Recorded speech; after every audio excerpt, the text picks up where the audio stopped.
Can you hear the difference between this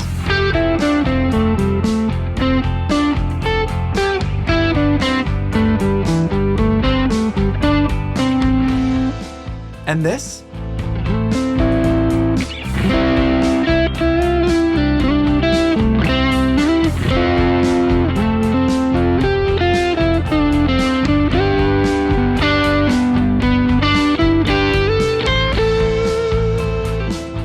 In the second example, I used triads to tie my leads into each chord I'm playing over. It's a simple trick used by many pro guitarists to create solos that really feel alive. So grab your guitar and let me show you how it's done. Now, there are 7 diatonic chords in every key. And what we're gonna do here is find a triad for all 7 of these chords within just one scale position. And there are actually multiple ways to play each triad within an individual position, but for today's lesson, I don't want to overwhelm you with options. So we'll just be picking one shape that's easy to visualize and remember for each chord. So we'll start with position 1 here, and this would be a full A minor scale or its relative major C major scale. Works for both.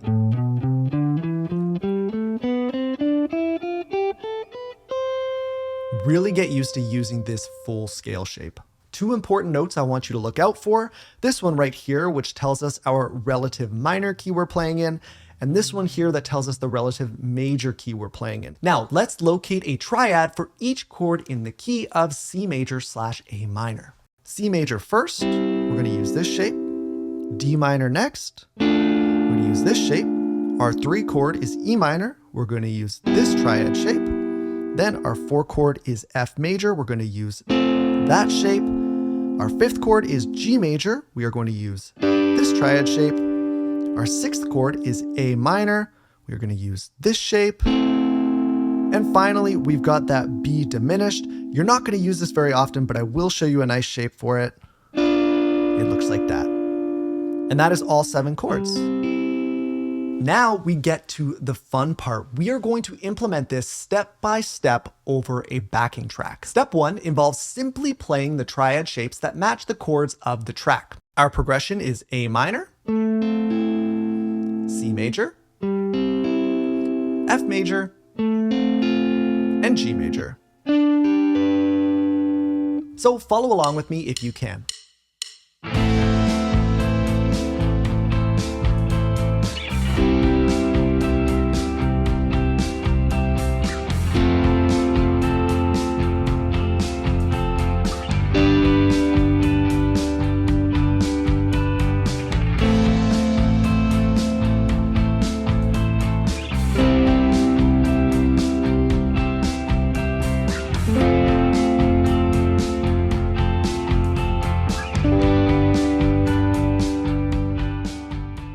For step 2, we'll be adding any random note from the scale in between each triad.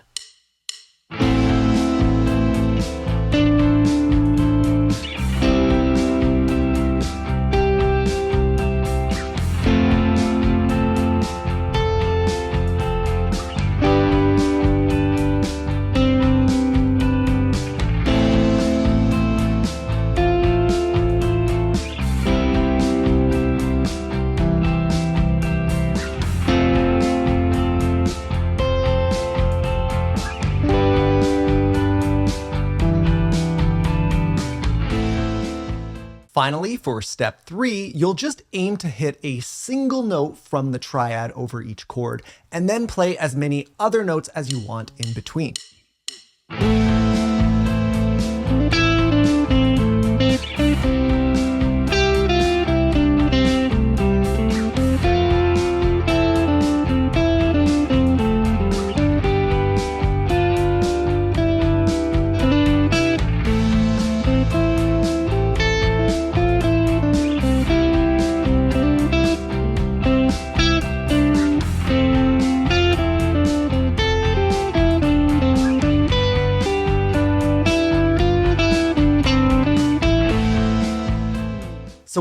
doing now is giving yourself target notes to tie your noodling into more than just the key of the song. We call this targeting chord tones using triads. And the goal here is to be able to turn this on and off on the fly. Sometimes you go for a chord tone, sometimes you don't, all depending on the sound you're going for. Real quick, I wanted to shout out a cool piece of gear that I've been using. This isn't sponsored or anything like that, but a couple of weeks ago, Hotone sent me the Ampero 2 to try out. It's one of those all-in-one guitar effect and amp rigs you see everyone using these days, and that's what you've been hearing throughout this video.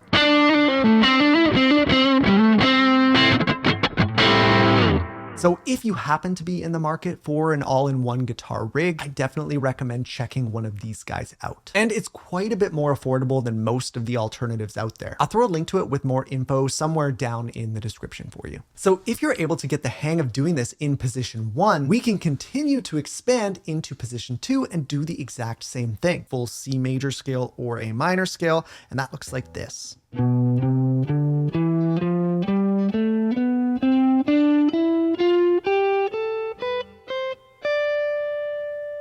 Remember, this is just another position of the same scale. It's still the same notes, just a new pattern. And to adapt to this new pattern, we will need to utilize new triad shapes. So let's look at the ones I picked out for you. So we've got C major first, then we've got D minor, then we've got E minor, fourth we've got F major, G major, fifth, then A minor for number 6, and then lastly, we've got B diminished right there, and that's all 7 chords. And once again, we can do our 3-step application exercise. Step 1, just these new triad shapes over our chord progression. So now that'll be A minor here, C major here, F major here, and G major right here. Let's play this over the track.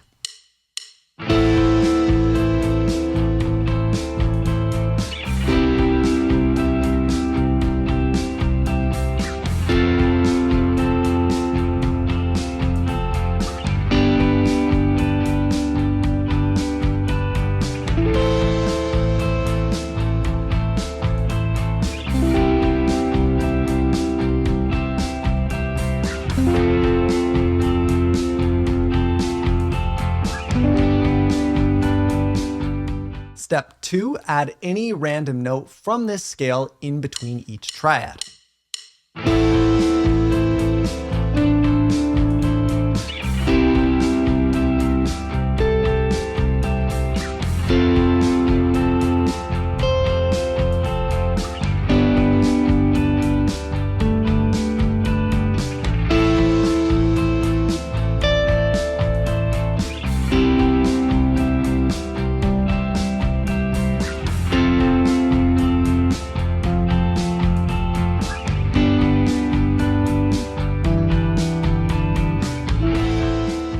And step 3, just one note from the triad over each chord, and then as many other notes from the scale as you want to fit between them.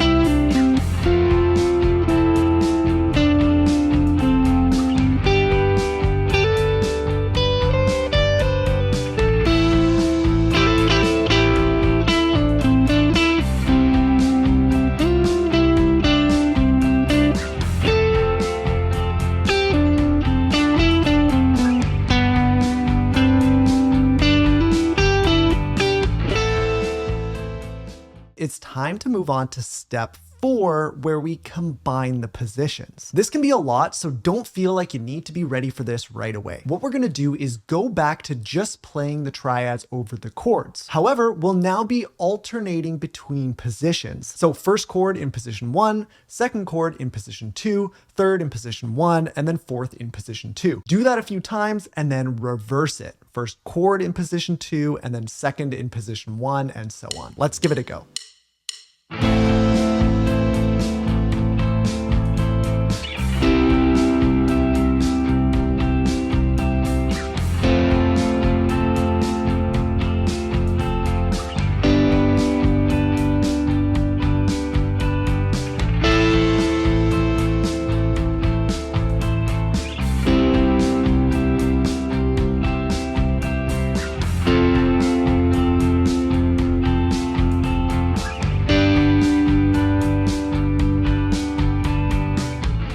Step 5 next, still using both positions, but adding any note from any position in between each triad.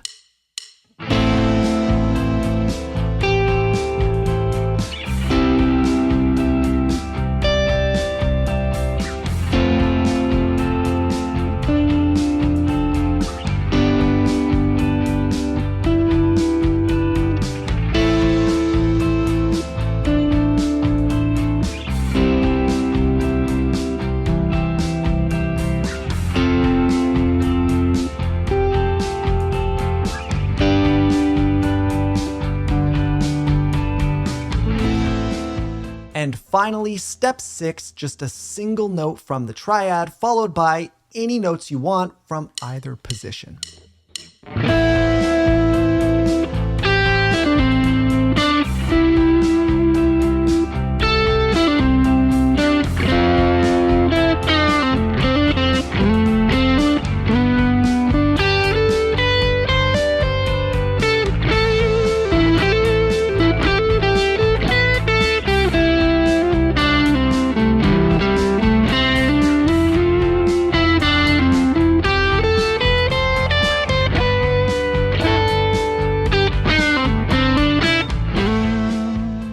As you improve at this exercise, you'll find your soloing naturally feels more intentional and a lot less noodly. If we move to another key, just like our scale shapes don't change, neither do the triad shapes you've learned. They just now represent different chords within that new key. Okay, I think that's a pretty good place to stop for now. If you really want to improve your lead playing and soloing in a step-by-step way, then you would love my course Soloing Made Simple. There is no better way out there to learn this stuff. It's full of assignments, exercises, and an entire album's worth of backing tracks you'll be playing over. If you want to give it a go, you can get 30% off just by following the link at the top of the description. I'd also recommend you check out this video digging even deeper into triads next. Thank you so much for watching, and I'll see you in the next one.